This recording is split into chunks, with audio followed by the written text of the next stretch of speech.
in continuity. You type in yo one, you won't find me, okay? Audio only anywhere you want me. You can get me emails, always irishnd@gmail.com. Call-in show, gonna be probably Tuesday, Wednesday-ish. I'm sick of waiting for the defensive coordinator hire. I want to hear from you guys, so I'll announce that soon. I'm sick of waiting. I want to hear from you guys. So let's get into today's topic du jour, okay? Here's the deal. Aside from personality-wise, recruiting is the single area that I think we as Notre Dame fans are going to see the biggest difference between the Brian Kelly era and the Marcus Freeman era. We're going to start hitting recruiting very hard on this channel because it's going to get fun. Recruiting with Brian Kelly got depressing. Same thing, year after year after year. Oh, this guy's interested in Notre Dame. This guy would be great. It would change everything. Notre Dame finishes second. I'm sick of it under Kelly. I admit that. This channel needs to cover recruiting more. It's hard when it was Brian Kelly. Things are different now. This is going to be the biggest practical difference you're going to see on the field. All right? So we need to hit it hard. We're going to start hitting it hard. It's going to get exciting, so let's go right now.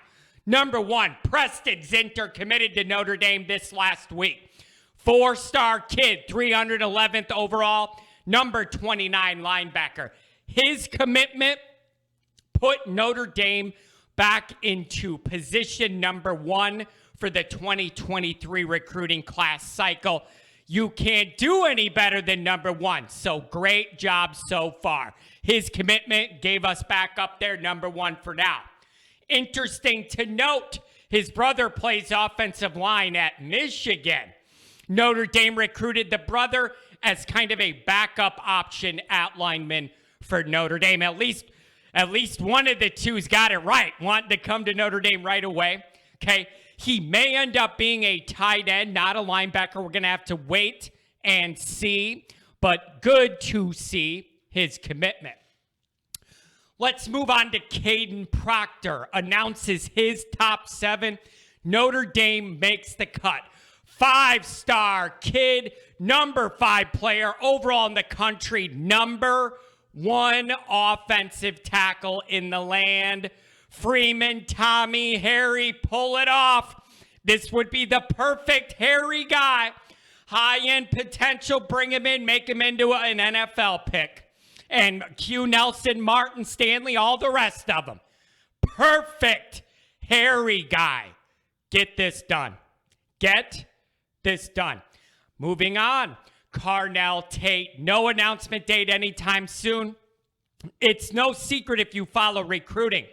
Carnell Tate is interested in playing with quarterback more that we've already talked about. That's where this 2023 class truly becomes elite to me.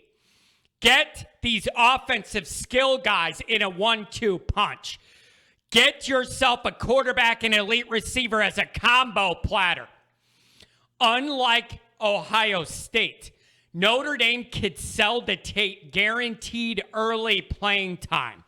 I don't know if Ohio State's in a position to do that because of their extremely talented, deep, and gifted roster at the wide receiver position.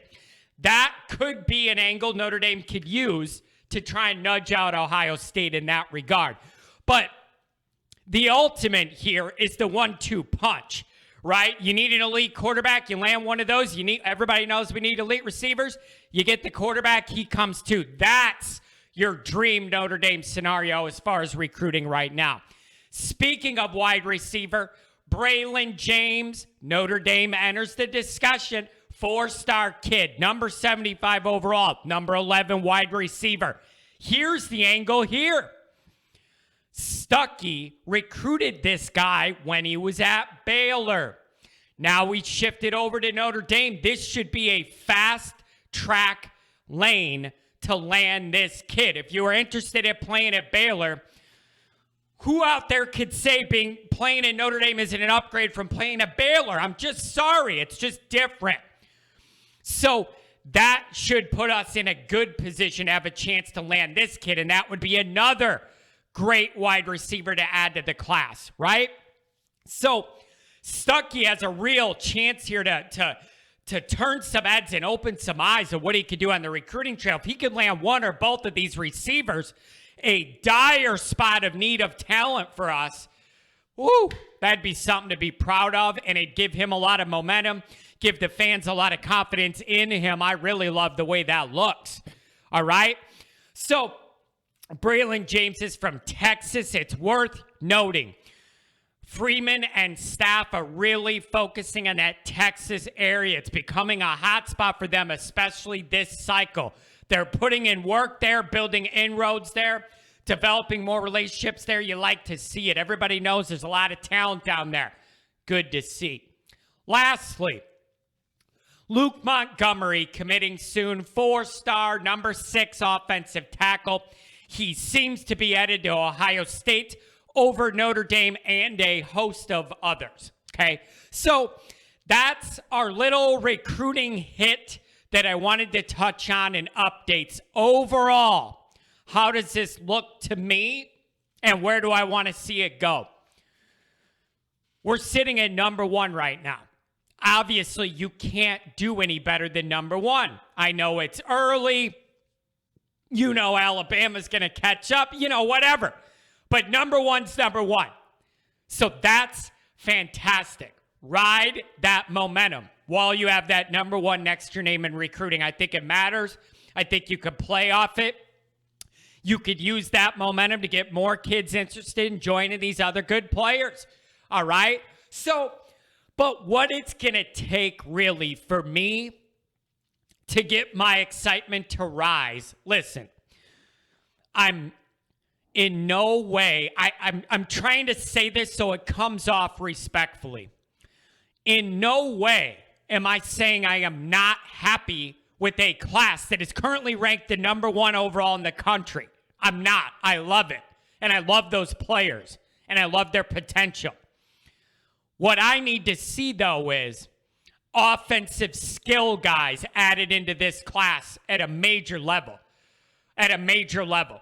Because if you look at where we're at, a lot of the strength of this class so far has been on the other side of the ball.